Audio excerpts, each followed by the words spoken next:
আর আজকে হচ্ছে 30 তারিখ, মানে কালকে 31। তো আজকে আমরা কোথায় কোথায় যাবো বা কী করবো তোমার সাথে ওটাই শেয়ার করছি, দেখতে থাকো। তো আর এইদিকে দিদি মাম্মামকে খাওয়াচ্ছিল আর জিজু ওইদিকে খাবার বাড়ছিল। তো আমরা সকালে ব্রেকফাস্টে খেয়েছিলাম হচ্ছে ছোট ছোট সাইজের কচুরি আর সাথে আলুর তরকারি, যেটা খেতে কিন্তু দুর্দান্ত ছিল। আর দেখো গাইস এদিকে সবাই খাচ্ছে, আর কচুরিটা খুবই টেস্টি, কারণ এর ভেতরে যে পুরটা ছিল সেটা ছিল সেই ইডলি ধোসা বানায় না ওই ব্যাটারটার মতো। তো আমরা খাচ্ছিলাম সবাই মিলে, আর আমি ওইদিকে খাচ্ছিলাম, বেশ টেস্টি ছিল খেতে। তো চলো তোমাদের একটু খাওয়াটাও আমি দেখিয়ে দিই, আমি যে খাচ্ছিলাম খুব টেস্টি ছিল খেতে গাইস এটা।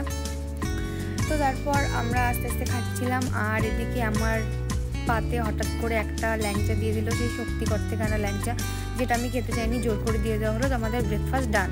আর এখানে আমি টিভিতে গান চালিয়ে নাচা শুরু করে দিয়েছি, দেখো নাচি।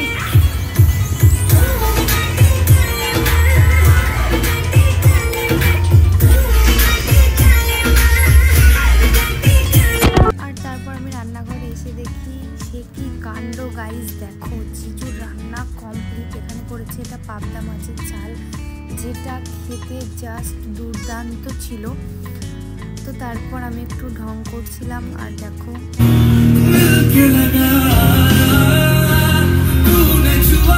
তো তারপর আমি মাম্মামের কাছে গেলাম, আর ও খুব কান্নাকাটি করছিল। তো তারপর আমি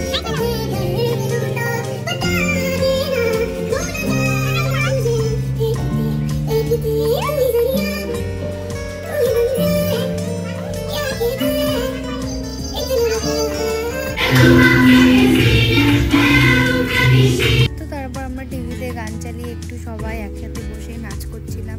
আর এদিকে মাম্মামও দেখো নাচ করছে, আর বাবুকেও ডাকলাম। তো আমরা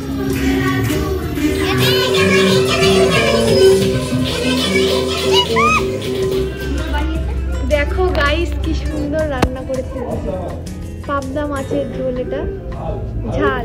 তো আর এদিকে চিকেন রাখা আছে, আর হচ্ছে দিদি এদিকে থালা বাসন ধুচ্ছিল, আর আমি এদিকে ভিডিও করছি। চিকেন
আর আমি এখানে বসে বসে সিঙ্গারা খাচ্ছিলাম আর টিভি দেখছিলাম, প্রচণ্ড হাসাহাসি হচ্ছিলো সবাই মিলে।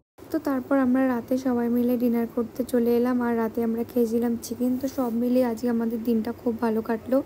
আর সবাইকে হ্যাপি নিউ ইয়ার আগাম, আর গুড নাইট। দেখা হচ্ছে অন্য কোনো ব্লগে। Tata guys.